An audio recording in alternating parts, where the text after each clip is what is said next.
Waalaikumsalam warahmatullahi wabarakatuh. Bagaimana kabarnya hari ini? Alhamdulillah. Masih semangat? Masih. Ibu absen dulu ya pertama ya. Andika Herlangga, Bentar, Ibu. Astrid Fajria, Azmi Aulia, Ada Bu. Azwina Nur Alfansuri, ya. Farhan. Allah yang Maha Kuasa lagi Maha Penyayang. Aku ridho. Aku ridho. Allah Tuhanku. Allah Tuhanku. Islam agamaku. Islam agamaku. Ada nggak yang udah pernah lihat sel? Belum. Jadi untuk materi hari ini masih lanjutan dari materi sebelumnya. Nah, sebelumnya kita belajar tentang konsep sel, maka hari ini kita akan mempelajari tentang struktur dan fungsi bagian sel. Tujuan pembelajaran yang akan kalian peroleh. Pertama, peserta didik memahami perbedaan struktur sel prokariotik dan sel eukariotik. Apakah bentuk sel semua makhluk hidup itu sama? Beda-beda. Berbeda-beda, oke. Apakah kalian bisa membuktikannya? Belum ya. Jadi artinya pendapat kalian itu masih berupa dugaan sementara atau hipotesis. Nah, kita akan menyimak video terlebih dahulu. Sel adalah bagian paling kecil pada makhluk hidup. Jadi setelah menyimak video tadi, supaya kita lebih mudah untuk memahami struktur dan fungsi bagian sel, maka pembelajaran ini dibuat berbasis proyek. Ada produk yang dihasilkan dari pembelajaran tersebut. Jadi ini untuk penguatan ya, supaya kalian bisa memahami lagi. Nanti Ibu akan tampilkan alur pembuatan proyek. Nah, di sini peserta didik akan dibagi menjadi 6 kelompok. Oke, silahkan berpindah tempat sesuai dengan meja dan bangku yang sudah Ibu tentukan.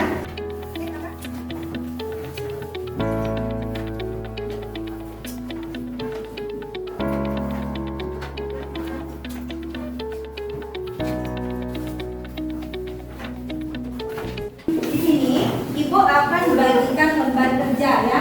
Ini akan Ibu bagi terlebih dahulu lembar kerjanya. Oke, kemudian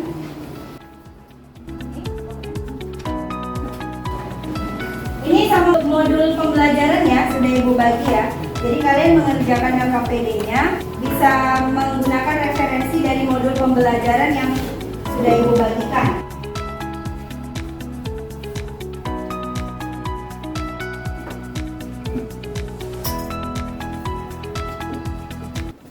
Oke, silakan dibuka dulu lembar kerjanya, baca dulu. Nah, kalau ada pertanyaan, boleh ditanyakan sekarang mengenai lembar kerja, barangkali ada yang kurang jelas. Nah, untuk kelompok 1 dan kelompok 2 itu membahas sel bakteri. Kemudian kelompok 3 dan kelompok 4 itu membahas sel tumbuhan ya. Setelah sudah Ibu tentukan, kalian silakan mengerjakan bagian sel yang sudah terpilih di kelompok kalian. Nah, tadi kan kita akan menghasilkan sebuah project. Jadi pada pertemuan hari ini yang kalian kerjakan itu selain menganalisis bagian sel, kalian juga diminta untuk merancang rencana kegiatan yang akan kalian lakukan untuk membuat produk model sel yang terpilih pada kelompok kalian. Paham? Ada pertanyaan? Boleh ditanya jika kurang jelas.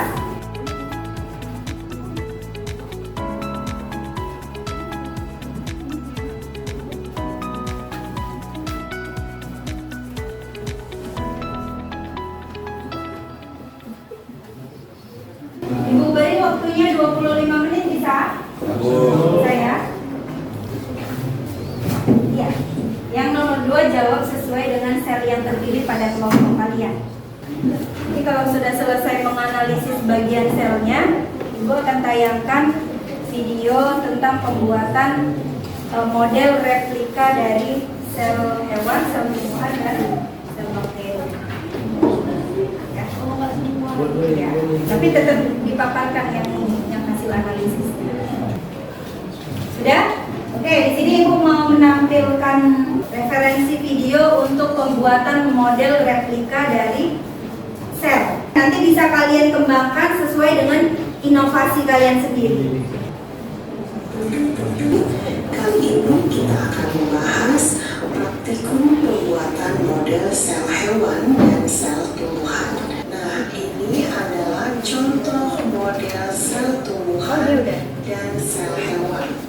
Jadi itu ya, tadi ada sekilas contoh pembuatan model sel. Ada yang kesulitan, ada yang perlu diperjelas lagi. Ya, Asmi. Mana? Iya. Iya, jadi perancangan proyek. Nah, yang tabel pertama ini perancangan proyek. Kemudian di bagian perancangan ini juga tentukan kapan kalian akan mencari alat bahannya gitu ya. Apa tugasnya masing-masing, di situ bisa dituliskan. Ya, silahkan diselesaikan terlebih dahulu. Ini sudah sampai di mana? Kelompok 1. Setiap kelompok harus ada yang bertugas sebagai yang presentasi. Kemudian ada yang bertugas memberikan pertanyaan atau menjawab pertanyaan. Silakan kelompok 1 mempresentasikan bagian sel bakteri. Assalamualaikum warahmatullahi wabarakatuh. Jadi di sini saya Nadia Roswatun dari kelompok 1 akan mempresentasikan tentang sel bakteri. Yang pertama itu ada dinding sel, membran plasma, nukleoid, ribosom, sitoplasma, kapsul, pili, flagela, dan granula. Sekian presentasi dari kami. Mohon maaf apabila ada kesalahan. Assalamualaikum warahmatullahi wabarakatuh. Silakan kelompok 2. Jadi untuk rancangan kegiatan untuk rancangan proyek sel bakteri kami lakukan adalah pertama, bagian perancangan proyek pertama kali kami lakukan adalah merangkai gambar struktur dan fungsi bagian sel dari bakteri. Yang terakhir, bagian pelaporan proyek kami melaporkan hasil pembuatan kami dan presentasikannya. Kira-kira dari kelompok 1 dan kelompok 2 yang sudah memaparkan tentang sel bakteri, kemudian bagaimana rancangan pembuatan proyeknya, dari kelompok lain kira-kira ada pertanyaan atau tidak? Ada?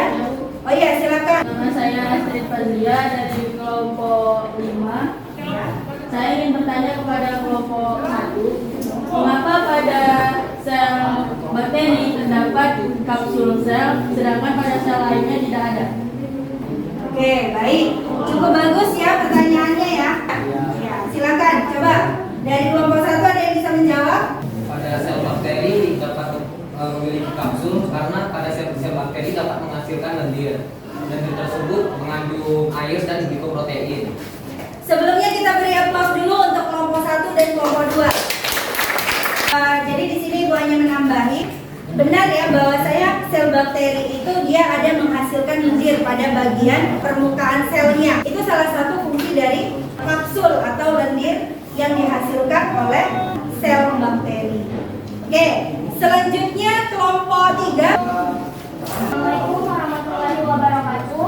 Nama saya Indonesia dari kelompok 3. Pada rancangan proyeknya, yang pertama dan terakhir pelaporan proyek, itu kami akan melaporkan hasil pembuatan sel tumbuhan kami dan akan mempresentasikannya di depan kelas. Terima kasih. Assalamualaikum warahmatullahi wabarakatuh. Kita lanjutkan dulu ya ke kelompok 4 tentang sel tumbuhan juga. Silakan. Perkenalkan, nama saya Adil Reza Putra dari kelompok 4 atau sel tumbuhan. Pada sel tumbuhan terdapat organel yang pertama ada mitokondrianya. Di kelompok lain, kira-kira apakah ada pertanyaan tentang sel tumbuhan? Ya, silakan. Saya Zwina Nur. Di sini saya akan mengasih pertanyaan kepada kelompok 3. Kan pada sel hewan terdapat satu macam perikisom. Nah, mengapa pada sel tumbuhan ada dua macam? Apa yang membedakannya? Silakan. Assalamualaikum warahmatullahi wabarakatuh. Jadi saya perwakilan dari kelompok 3 bersama Fariza Safar dan juga ingin menjawab pertanyaan dari saudara Rina dari kelompok 6. Terdapat dalam biji yang sedang berkecambah. Dia itu dinamakan glioksisom yang fungsinya untuk memecah asam lemak menjadi gula yang diperlukan untuk pertumbuhan tanaman. Makanya di sel hewan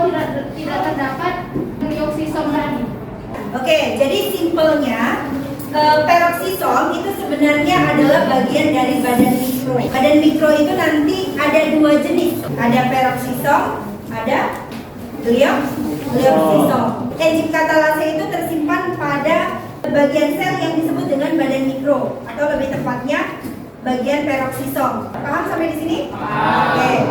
Baik. Nah, sekarang ke kelompok 5 dan 6 ya. Assalamualaikum warahmatullahi wabarakatuh. Kenalkan, nama saya Muhammad Hafiz Jafar. Saya dari kelompok 5 atau kelompok sel hewan. Pada rancangan pembuatan dan yang terakhir pada pelaporan proyek, kami akan melaporkan hasil pembuatan dan akan mempresentasikan di depan kelas. Oke, kita lanjutkan dulu ke kelompok sel hewan berikutnya, kelompok 6 ya. Assalamualaikum warahmatullahi wabarakatuh. Ini acara dari kelompok 6 akan menjelaskan hasil diskusi kami yaitu tentang bagian-bagian sel hewan. Semua sudah cukup baik, semua sudah cukup cerdas dalam menanggapi pertanyaan dan menjawab pertanyaan dari teman-temannya. Untuk itu kita beri aplaus dulu untuk kita semua. Silakan dikumpulkan lembar kerjanya.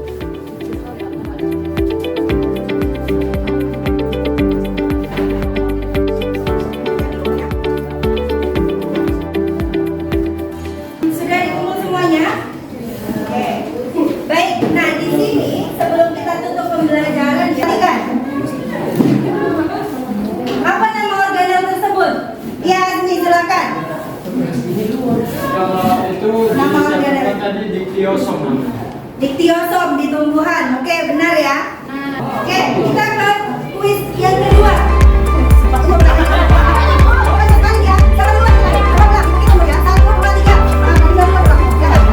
Ya. Apa fungsi organel tersebut? Nah, jadi nama organel itu adalah mitokondria. Nah, fungsinya itu pertama sebagai tempat respirasi sel atau pembentukan energi. Terus yang kedua mengatur translokasi enzim dan mengontrol siklus asam sitrat. Oke, ya, kerjasama yang baik.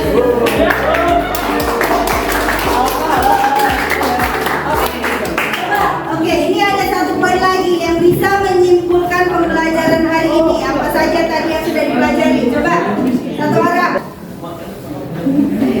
Jadi kesimpulan pelajaran hari ini yaitu kita bisa membedakan apa itu sel prokaryotik, apa itu sel eukaryotik. Juga kita bisa tahu apa aja strukturnya. Juga kita tahu apa aja yang ada di salah satunya tapi yang lainnya ada. Ya. Juga kita harusnya tahu fungsi-fungsi dari struktur tersebut. Baik, ya, beri tepuk tangan untuk Nah, aku minta satu orang lagi. Ini kita refleksi ya. Jadi refleksi pembelajaran. Ibu mau tahu bagaimana sih perasaan kalian setelah belajar hari ini, khususnya belajar dengan ibu di materi sel. Ya, silakan. Silakan Andika. Saatnya hari ini kami jadi lebih mengetahui lebih dalam tentang organel sel, baik itu sel prokaryotik, yang itu bakteri, sel eukaryotik, sel hewan maupun tumbuhan. Jangan lupa membawa alat dan bahan yang sudah kalian rencanakan. Kalian nanti akan membuat model replika dari sel yang terpilih. Nah, kemudian kalian nanti akan mempresentasikan atau mendemonstrasikan model replika yang sudah dibuat. Dengan berakhirnya materi hari ini, maka berakhirlah pula pembelajaran kita pada siang hari ini. Alangkah baiknya sebelum kita menutup pembelajaran, kita melakukan doa terlebih dahulu. Ya, silakan. Watawasau bis-sabr. Wajibna istinaba. Alhamdulillahirabbil alamin.